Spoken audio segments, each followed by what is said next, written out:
This episode deals with emotional abuse. Please listen carefully. Hi, and welcome back to After the Quiet. This is episode 41. Thanksgiving had always been simple for us. Throughout our relationship and marriage, we spent Thanksgiving with my family. It was one of those traditions that stayed steady, even as everything else in life kept changing. When the kids were younger, when life felt a little lighter and less complicated, Thanksgiving sometimes included family hikes.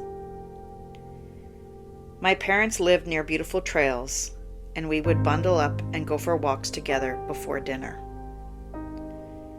But over time, things changed. There were more kids, more schedules, and my dad's disability had slowly become more limiting. Transporting him wasn't as easy anymore, so the tradition shifted. Instead of hiking, Thanksgiving became a day spent entirely at my parents' house. Warm food, laughter around the table, kids running through the house. Simple, comforting. That year, my daughter had just turned 1. Someone had gifted her the most beautiful little outfit. An off-white knit set, a handmade cardigan, and a tiny beret hat. It was the kind of outfit that makes everyone smile the moment they see it. And when she wore it that Thanksgiving, she looked absolutely adorable. Around that time, I had also done something small for myself. I had gotten my hair cut and dyed. After 3 pregnancies and years of exhaustion, it felt good to take a little bit of time to feel like me again. I had also lost most of the baby weight. Nothing dramatic, but enough that I finally felt comfortable in my own skin again. The boys were dressed nicely too. And when I looked at my kids that day, all 3 of them standing in front of my parents' house, I had this sudden urge. I wanted a family photo. Just something simple. A quick picture outside before the day got too busy. Because the truth is, kids grow so fast. Every parent knows that feeling. The realization that these little moments won't stay the same forever. I wanted to capture it, so I asked him if he would come outside for a photo, and he refused. At first I thought maybe he was joking, but he wasn't.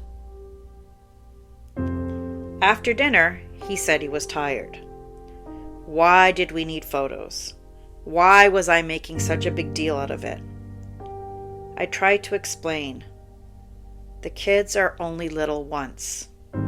I just wanted a family photo.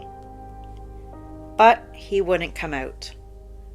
No matter how calmly I asked, no matter how much I tried to make it seem quick and simple, he stayed inside. And in the end, I stopped asking. So we took pictures anyway. Photos of the kids, photos of me with them, photos with my mom and my sister, my daughter in her beautiful little cardigan and beret, my boys smiling beside her. But if you look at those photos now, something stands out. He isn't in any of them. Not a single one. There isn't even a candid photo of him in the background that day. Just the rest of us. And like we had done so many times before, my family helped smooth over the moment. We made excuses. He was just tired. It wasn't a big deal.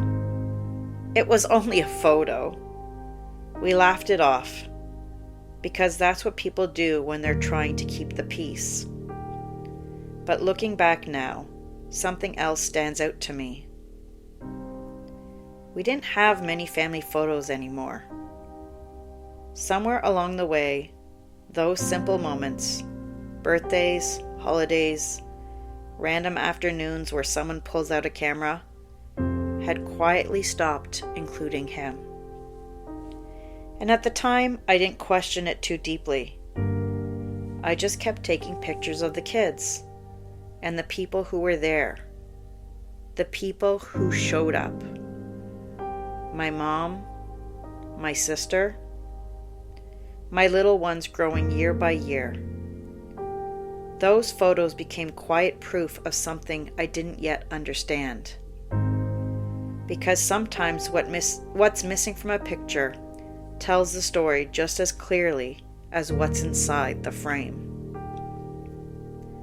This is after the quiet. And sometimes the memories we keep are the ones we captured without even realizing why. Please remember to subscribe to this podcast and share it with others who might need to hear my story. And also join me on Instagram at after.the.quiet.